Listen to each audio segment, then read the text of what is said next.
నీతో దేవుని చిన్న మాట. ప్రియ శ్రోతలందరికీ నా వందనములు. మీరందరూ బాగున్నారా? మీరందరూ బాగుండాలని, వాక్యం ద్వారా స్థిరపరచబడాలని ప్రార్థిస్తున్నాను. ఈరోజు దేవుని వాక్యము ఎఫెసీయులకు రాసిన పత్రిక 5వ అధ్యాయము 15-16 వచనములు.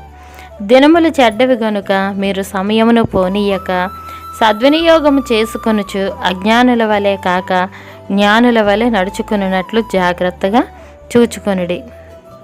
ప్రియ దేవుని బిడ్డలారా, దేవుడు మనకిచ్చిన ఈవులలో సమయము బహుశ్రేష్టమైనది. ఈ వాస్తవమును గుర్తించిన పౌలు ఎఫెసీయులకు ఇలాగున హెచ్చరిక చేసెను.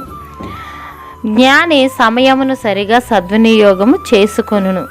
ప్రభువైన క్రీస్తు భూమి మీద తనకివ్వబడిన సమయమును సరిగా సద్వినియోగము చేసుకొనెనని తెలుపుటకు క్రింది లేఖనమే తార్కాణము. పగలున్నంత వరకు నన్ను పంపిన వాని క్రియలు మనము చేయుచుండవలెను. రాత్రి వచ్చుచున్నది, అప్పుడెవడును పని చేయలేడు. యోహాను సువార్త 9వ అధ్యాయం 4వ వచనం. ఆయన జీవితంలో సమయమును చక్కగా వినియోగించుకొనినట్లు చూడగలము. గృహ నిర్వాహకులమైన మనము మనకివ్వబడిన సమయమును మన వ్యక్తిగత పనుల కొరకు, దేవునితో సహవాసము చేయుటకు, దేవుని పని చేయుటకు మరియు సాటి మనుషులతో గడుపుటకు వినియోగపరచవలెను. నేడు క్రైస్తవ సమాజమందు మనకివ్వబడిన సమయమును సరిగా వినియోగపరచక సోమరితనమును కలిగి ఉన్నామను మాట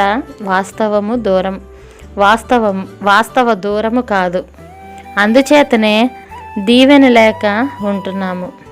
శ్రద్ధగా పనిచేయువారు ఏలుబడి చేయుదురు, సోమరులు వెట్టి పనులు చేయవలసి వచ్చును.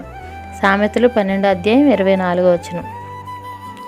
సువార్తను ప్రకటించుచున్నవారు, ఇదిగో ఇప్పుడే మిక్కిలి అనుకూలమైన సమయము, ఇదిగో ఇదే రక్షణ దినము, 2 కొరింథీ 6వ అధ్యాయం 2వ వచనం అను వాక్యమును ఉపయోగించి అన్యులకు చెప్పుదురు గాని ఇది పరిచర్య చేయువారికి హెచ్చరిక అను విషయం మరచి సమయము విషయములో సరియగు గృహ నిర్వాహకత్వము చేయుటలేదు.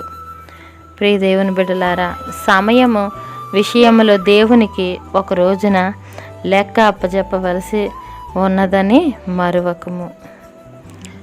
ఇట్లు మీ సహోదరి భాగ్యం. మరణాత షాలోమ్.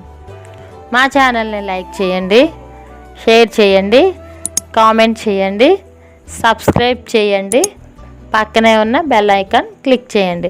Thanks for watching.